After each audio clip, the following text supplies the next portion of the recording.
કાયદાનો પાઠ ભણાવનારને સસ્પેન્ડ કરવામાં આવ્યા છે। અલ્પેશ ઠાકોરની મુલાકાત બાદ પાટણ એલસીબીમાં ફરજ બજાવતા પોલીસ કર્મચારીઓને સસ્પેન્ડ કરવામાં આવ્યા છે। નિર્દોષ યુવાનોને પણ પોલીસે માર્યા છે। એને લઈને જે કહેવાય ને કે સમાજ ભેગો થયો તો પોલીસ કોન્સ્ટેબલ છે એમની સામે કાર્યવાહી કરવામાં આવે। બંને પક્ષો સાથે સમજૂતી થઈને સમજૂત થયા બાદ જે માંગ હતી કે જે પોલીસ કોન્સ્ટેબલ છે પોલીસ કોન્સ્ટેબલોને સસ્પેન્ડ કરવાનું, જે રાત્રે ભાવેશ દેસાઈ સામે ફરિયાદ નોંધાઈ છે બી ડિવિઝન પાટણમાં, ક્યાંક સમાજ વચ્ચે વર્ગ વિગ્રહ ના થાય, પોલીસ તંત્ર અને ગૃહ વિભાગ માટે ચોક્કસ આ એક સરદર્દ બને તો નવાઈ નહીં। ત્યારે જ ન્યૂઝરૂમ ગુજરાતની યુટ્યુબ ચેનલને સબસ્ક્રાઇબ કરો અને ઇન્સ્ટાગ્રામ અને ફેસબુક પર ફોલો કરો। અપડેટ રહો, સત્યની સાથે રહો।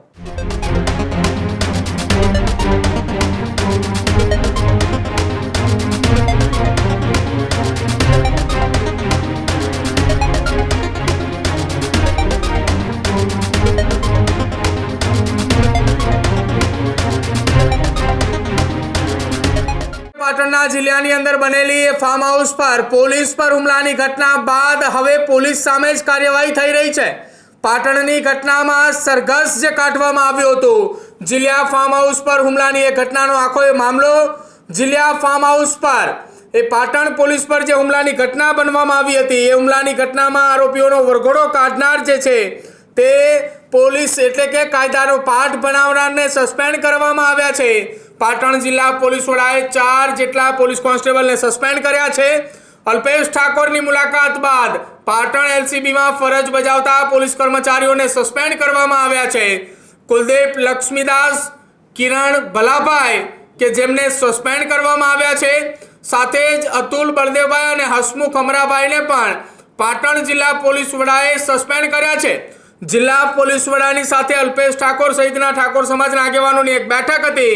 એ બેઠક બાદ જિલ્લા પોલીસ વડા વી.કે. નાય દ્વારા એ કાર્યવાહી કરવામાં આવી છે કે જે અસામાજિક તત્વોનો વરઘોડો નીકળ્યો હતો, એમાં જાહેર રસ્તા ઉપર જે મારવામાં આવ્યો હતો, કાયદાનો પાઠ ભણાવવામાં આવ્યો હતો, એ પોલીસ કર્મચારીઓને સમાજના પ્રેશરના કારણે સસ્પેન્ડ કરાવવામાં આવ્યા હોવાની વાત અત્યારે હાલ સામે આવી રહી છે।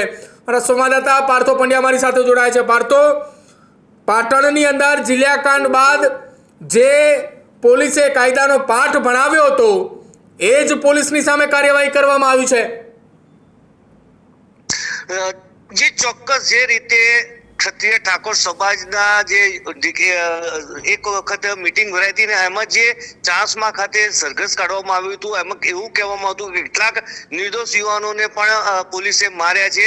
એને લઈને જે કહેવાય ને કે સમાજ ભેગો થયો હતો ને સમાજ ભેગા થયા બાદ 23મી માર્ચે જ્યારે વામૈયા ખાતે એક મોટું સંમેલન યોજવાની વાત કરી હતી, એને લઈને પોલીસ તંત્ર એકદમ હરકતમાં આવ્યું હતું। સાથે સાથે જે ગૃહ વિભાગ છે એ પણ હરકતમાં આવ્યું હતું, કારણ કે જો આ સંમેલન ભરાય અને કંઈક થાય તો ગૃહ તંત્રને નાલુસી આવે। એને લઈને છેવટે આખરે ગાંધીનગરના ધારાસભ્ય અલ્પેશ ઠાકોર ગઈકાલે આવ્યા હતા પાટણ ખાતે અને લગભગ મેરેથોન બેઠક કરી હતી। અને મેરેથોન બેઠકમાં બપોરે સુધી તો એવું કહેવાતું હતું કે સંમેલન યોજાશે, અને એક બાબતને લઈને અલ્પેશ ઠાકોરે કીધું હતું ખરી કે હું હાજર નહીં રહું સંમેલનમાં, કારણ કે મારે વિધાનસભામાં જે યુજીસીના કારણે વ્હીપ આપ્યો હોવાથી હું હાજર નહીં, પણ સંમેલન યોજાશે એવી વાત કરવામાં આવી હતી। ને એના લગભગ 10 મિનિટ બાદ ક્યાંક ને ક્યાંક ફરીથી એક વખત એસપી સાથે મિટિંગ થઈ હતી, અને એસપી પણ સતત ગૃહ વિભાગ સાથે કનેક્ટેડ હતા, આઈજી સાથે કનેક્ટેડ અને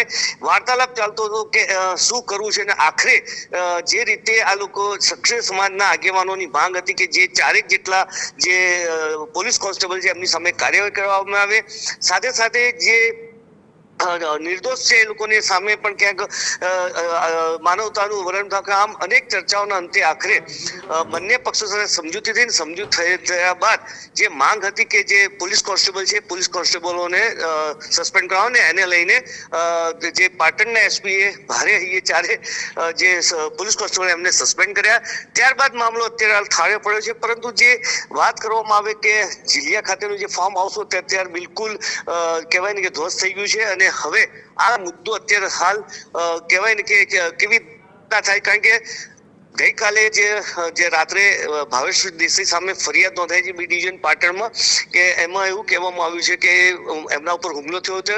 જે સામેવાળી પાર્ટી જે જીલુભા છે એમને કીધું હતું કે સામે અમારી પર હુમલો થયો છે, એને લઈને બી ડિવિઝનમાં અત્યારે પોલીસ ફરિયાદ થઈ છે. અને ભાવેશ રબારી, એના ભાઈ ભાર્ગવ દેસાઈ સહિત લગભગ 10 વ્યક્તિઓ સામે હવે જે કહેવાય ને કે ગુનો દાખલ થયો છે. એટલે આ જે મામલો છે, મામલામાં હવે આ બધાની ધરપકડ થાય છે કે શું થાય છે એને લઈને ક્યાંક ને સમાજ વચ્ચે વર્ગ વિગ્રહ ના થાય એને લઈને અત્યારે હાલ પૂરતું તો કહેવાય ને કે સંમેલન મોકૂફ રાખ્યું. પરંતુ ક્યાંક ને ક્યાંક હજુ પણ ક્યાંક એવી જે રાજકીય હવે આની અંદર ઇન્વોલ્વમેન્ટ થાય એટલે ક્યાંક ને ક્યાંક બળદેવ ઠાકોર હોય કે ભરત ઠાકોર કે કોઈ બી એમના સોશિયલ માધ્યમ મીડિયા માધ્યમ થકી ક્યાંક ને ક્યાંક એવો મેસેજ આપવા માંગે છે કે જે સમાજની એકતા હોય છે એમાં બધા તોડાવનારા હોય છે. એટલે આ એક હવે રાજકીય ટૂલ પકડતો હતો. બીજી બાજુ જે અભયસિંહ બારડ કે જે ક્ષત્રિય યુવા ગુજરાતના અધ્યક્ષ છે એ પણ ક્યાંક ને ક્યાંક કહેવાય છે કે આવવાની માંગ છે.